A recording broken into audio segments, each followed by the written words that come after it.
Hello students, welcome to online class. Today we are going to start exercise 12.2. 12.2 के 5 questions हमने पहले से किए हुए हैं and today we are going to start question number 6. तो क्वेश्चन नंबर 6 की स्टेटमेंट देखो, अपनी बुक्स रखो अपने सामने और स्टेटमेंट को अच्छे से पढ़ो. 15 सेंटीमीटर त्रिज्या वाले एक वृत्त की कोई जीवा केंद्र पर 60 डिग्री का कोण अंतरित करती है. संगत लघु और दीर्घ वृत्तखंडों के क्षेत्रफल ज्ञात कीजिए. तो क्वेश्चन 5 तक आपको काफ़ी अच्छे से बिल्कुल क्लियर हो चुके हैं. तो क्वेश्चन 6 को करने में आपको कहीं प्रॉब्लम नहीं आएगी. इसमें क्या है कि कोई जीवा है, दिस इज जीवा, इंग्लिश में हम इसको कॉर्ड कहते हैं.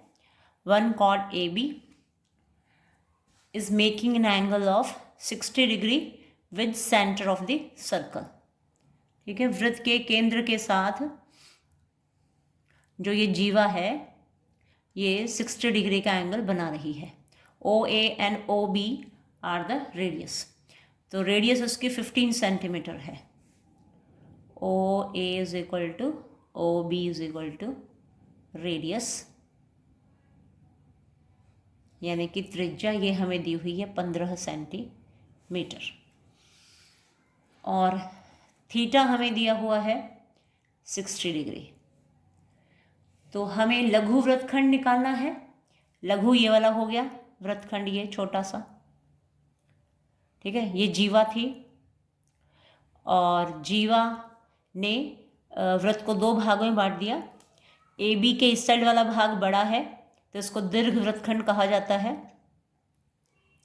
दीर्घ वृत्तखंड. ठीक है, और नीचे वाला जो है ये लघु वृत्तखंड है. लघु मीन्स छोटा, वृत्तखंड यानी कि वृत्त का छोटा टुकड़ा. वृत्त के दो भाग हो गए, एक इस साइड और एक इस साइड. वैसे हम त्रिज्याओं को ड्रॉ कर देते हैं तो हमें ये त्रिज्यखंड भी दिखने लग जाता है, A O B. But we don't have to talk about त्रिज्यखंड. ठीक है ना, एरिया ऑफ सेक्टर के बारे में हमें कोई बात नहीं करनी. हमें तो सिर्फ ये चाहिए. लेकिन ये चाहिए, लघु वृत्तखंड चाहिए और दीर्घ वृत्तखंड चाहिए, तो उसके लिए हमें एरिया ऑफ सेक्टर भी चाहिए होगा. क्यों चाहिए होगा? क्योंकि हम एरिया ऑफ सेक्टर निकालेंगे, उसमें से एरिया ऑफ ट्रायंगल माइनस कर देंगे, तब जाके हमको लघु वृत्तखंड का पता चलेगा. और वृत्त के क्षेत्रफल में से हम लघु वृत्तखंड को घटा देंगे तो दीर्घ वृत्तखंड आ जाएगा. ठीक है, तो वो कोशिश करेंगे कि भाई प्रश्न जो है वो छोटे से ही आ जाए, बहुत लंबा ना लगे दिखने में. तो पहले हम त्रिज्यखंड मैंने बना दिया है, इसका क्षेत्रफल निकालना होगा और उसमें से त्रिभुज के क्षेत्रफल को घटाना होगा, तब जाके आपको लघु वृत्तखंड का क्षेत्रफल प्राप्त होगा. तो मैं यहाँ लिख देती हूँ, लघु वृत्तखंड का क्षेत्रफल, एरिया ऑफ माइनर सेगमेंट. ठीक है, तो माइनर सेगमेंट ये वाला है और मेजर उधर वाला है. तो इसका जो फॉर्मूला है आपका होगा त्रिज्यखंड का क्षेत्रफल, त्रिज्यखंड यानी कि एरिया ऑफ सेक्टर, त्रिज्यखंड का क्षेत्रफल. इसमें से घटाना पड़ेगा त्रिभुज ए ओ बी का क्षेत्रफल. ठीक है, तो त्रिज्यखंड का क्षेत्रफल आपको मैंने बताया है, अच्छे से सिखाया हुआ है. और क्वेश्चन नंबर 5 हमने करे तो खूब हमने इसको यूज़ भी किया. तो याद करने का तरीका, एरिया ऑफ सर्कल होता है पाई आर स्क्वायर और इसको मल्टीप्लाई कर दिया थीटा ओवर 360 से. तो ये फॉर्मूला आपका बन गया pi R square theta over 360 minus area of triangle A O B है, तो इसको हम लिखेंगे half of R square sine theta. ठीक है, ये हमारा फॉर्मूला है इस त्रिभुज ए ओ बी का क्षेत्रफल निकालने का. तो सारी वैल्यूज़ हम इसमें पुट कर देंगे. अब हमें जो वैल्यू है ना, क्वेश्चन के अंदर पाई की वैल्यू 3.14 गिवन है और यदि √3 कहीं आता है तो उसकी वैल्यू 1.73 दी हुई है, क्वेश्चन के अंदर स्पेशल दी हुई है. So we have to put, pi का मान रखेंगे 3.14 इंटू आर स्क्वायर. आर का मान रखिए 15 15 गुणा 15 हो जाएगा क्योंकि आर स्क्वायर है। थीटा की वैल्यू 60 रख दी, ओवर 360 माइनस 1/2 आर स्क्वायर। आर की वैल्यू रखी 15 इंटू 15 इंटू साइन थीटा के स्थान पे हमने रख दिया इसको 60 डिग्री। तो इनको अभी आप काट सकते हैं। 60 1 ज़ा 60 एंड 66 जा 36। ठीक है, 60 एकम 60 और 60 छिके 360 आ गया। अब 6 से आप इसको 6 को काट सकते हो। 3 2 ज़ा 2 के पहाड़े से हो जाएगा ना, 3 दूनी 6 और 3 पंजे 15। तो what do we get is 15 पंजे 75 हो गए हैं, और 75 को और 3.14 को इन सबको मल्टीप्लाई कर दो तो व्हाट डू वी गेट 117.75। ये आप मल्टीप्लाई करके देख लेना और फिर उसको लिख देना, 2 से भाग भी कर दिया। Minus half of R square है 1/2, 15 गुणा 15 कर लो 225 हो जाएगा। तो 15 गुणा 15 225/2 गुणा में साइन 60 का मान आपने उंगलियों पे गिनना सीखा है और सारणी बनानी भी सीखी है ना। तो 0 30 45 60 चौथे नंबर पे है, तो 0 1 2 3 यानी कि 3/4। 3/4 का वर्गमूल निकालोगे तो वी गेट √3/2।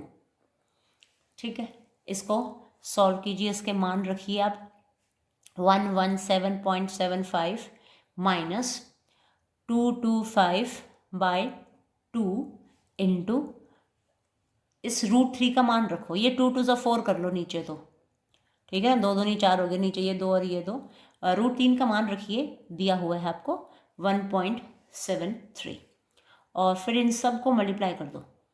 1175 तो चलता ही रहेगा, 225 के अंदर 1.73 को गुणा कर दो और 4 से फिर भाग कर दो। भाग करोगे तो आपको ये मिल जाएगा, रफ में आपको करना पड़ेगा ये, ठीक है ना। तो मैंने कर रखा है इसलिए मैं लिख रही हूँ उसको, ये आ गया है। अब इन दोनों को हम माइनस करेंगे, माइनस करोगे तो रफ वर्क में लिख करके उसको माइनस कर देना। 117.75 माइनस 97.3125, 2 अंकों तक ही रख लो, उसको ज़्यादा करने की जरूरत नहीं है। 5 में से 1 गए 4, 7 में से 3 गए 4, 7 में से 7 गए 0, 11 में से 9 गए 2, तो 2.44 आ रहा है ये हमारा। तो इसको हम लिख देंगे, इस वैल्यू को 20.44। ये मैंने छोड़ दिए हैं, ठीक है ना, क्योंकि यहाँ कैरी लोगे, 10 में से 5 गए 5 आ जाएगा, और 9 में से 2 गए यहाँ 7 आ जाएगा, और यहाँ दे चुके थे 4 रह गए, 4 में से 1 गए 3 आ जाएगा। इस तरह से आएगा वैसे कि 20.4375 ऐसे आएगा। तो मैंने इससे 7 5 है, इसको राउंड फिगर करके हम वैसे भी 20.44 हम लिख सकते हैं। तो ये सेंटीमीटर स्क्वायर, ये हमारा लघु वृत्तखंड का क्षेत्रफल आ गया है। अब हमें निकालना है दीर्घ वृत्तखंड का क्षेत्रफल। तो दीर्घ वृत्त में से हम लघु वृत्त को घटा देंगे, वैसे ही आ जाएगा। तो यहाँ लिख लें हम दीर्घ वृत्तखंड का क्षेत्रफल बराबर वृत्त का क्षेत्रफल माइनस लघु वृत्तखंड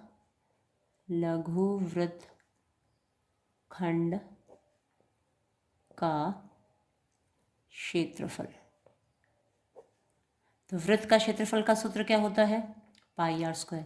लघु वृत्तखंड का क्षेत्रफल हम निकाल चुके हैं 20.44, ठीक है। पाई का मान 3.14 इंटू r² है आपका 15 इंटू 15 माइनस 20.44, तो ये 3.14 इंटू 15 गुणा 15 आपका 225 हो गया। अब आप रफ में इसको लिख करके 225 को 314 से आप गुणा कर देना, और माइनस 20.44 आपका चल ही रहा है। जब 225 को 314 3.14 से गुणा करोगे, 3.14 को 314 ही लिखना, 225 और 314 को गुणा कर देना, फिर 2 अंकों के बाद, क्योंकि 2 अंकों के बाद दशमलव है तो 2 अंकों के बाद आप दशमलव लगा देना।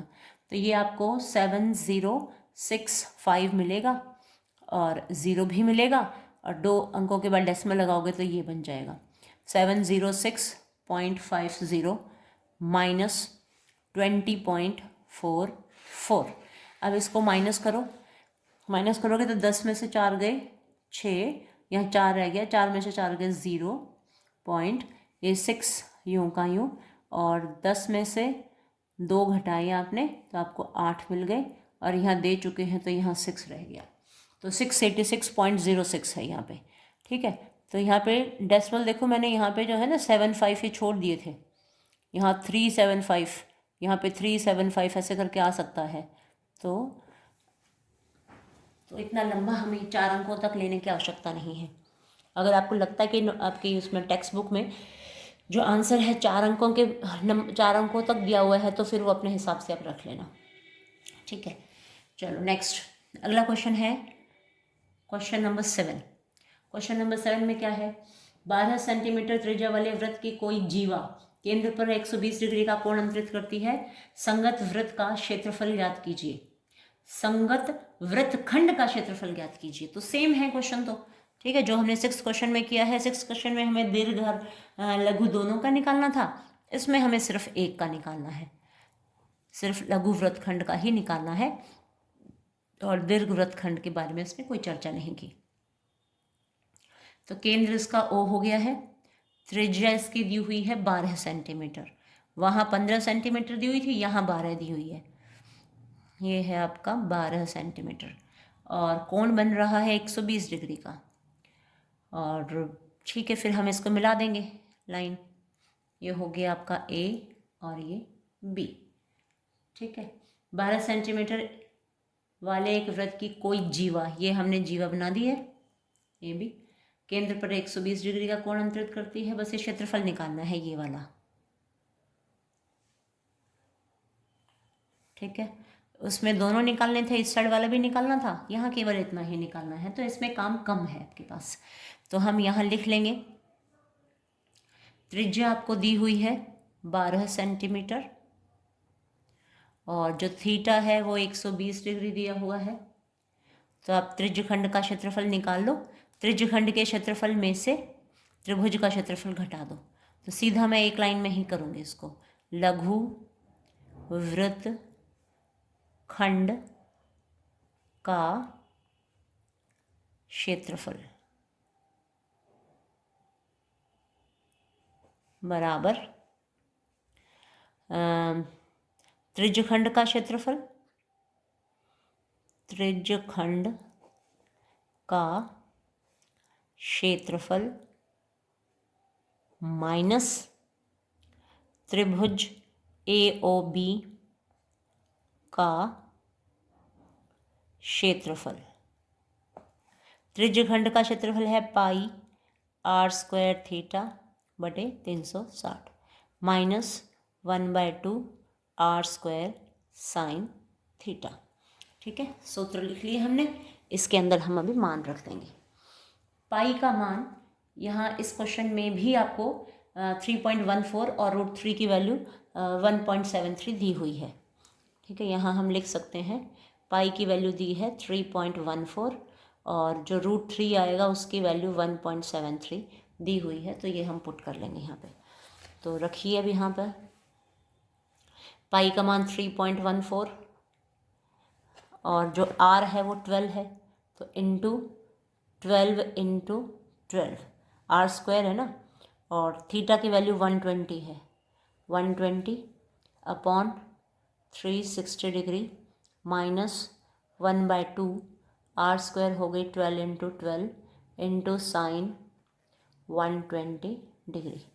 सो काटो, 0 से 0 10 के टेबल से कट जाएंगे ना, तो ये 12 और 36 बच गया, 12 एकम 12, 12 तिये 36, 3 एकम 3, 3 चौके 12, तो ये 3.14 इंटू 12 चौके 48 कर दो, माइनस ये 1 जा एंड ये 6 जा, तो 12 छक 72 हो गई है, इंटू साइन 120 है। देखो 120 को हम क्या करेंगे, 120 को एक तरीका तो ये है कि भाई हम इसको सूत्र में बदल लें, है ना। जैसे इसको हम साइन थीटा को बना लें 2 साइन थीटा कॉस थीटा के फॉर्म में अगर ले आए तो भी हो सकता है ये, लेकिन वो आपके उसमें है नहीं, ठीक है ना। तो है नहीं तो हम क्या कर सकते हैं, ये तो 72 तो है ही, साइन 120 को हम लिख सकते हैं 180 माइनस 60 डिग्री, ठीक है। अब जो आपका 3.14 है इसको 48 से आप मल्टीप्लाई कर लो, गुणा कर लो, तो ये आ जाएगा इतना, और 2 अंकों के बाद दशमलव, ठीक है। -72 गुणा में, अब जो ये 180 में से आप 60 घटाते हो तो 120 ही शेष बचता है, और ये 180 में से 60 आपने घटाया है तो सेकंड क्वाड्रेंट में ही आएगा, और जब 180 में से कुछ घटाया जाता है, ये जोड़ा जाता है, तो साइन साइन ही रहता है, ट्रिग्नोमेट्रिक फंक्शन चेंज नहीं होती है। तो ये हो गया आपका sine 60 degree as it is आ गया। तो 150.72 माइनस 72 गुणा में साइन 60 की वैल्यू पता है आपको, √3/2, तो 150.72 माइनस काट लो इसको, 1 ज़ा 2 3 ज़ा एंड 6 × 12, तो 36√3 आ गया है ये आपका, ठीक है। इसमें इसकी वैल्यू पुट कर लो, तो 150.72 माइनस 36 इंटू 1.73, ठीक है। तो 36 गुणा में 1.73 को मल्टीप्लाई कर लो, माइनस गुणा करके देखो इसको रफ में, तो ये 6228 आ जाता है, और 2 अंकों के बाद दशमलव, ठीक है। फिर इनको माइनस कर दो, 12 में से 8 गए 4, 6 में से 2 गए 4, पॉइंट है।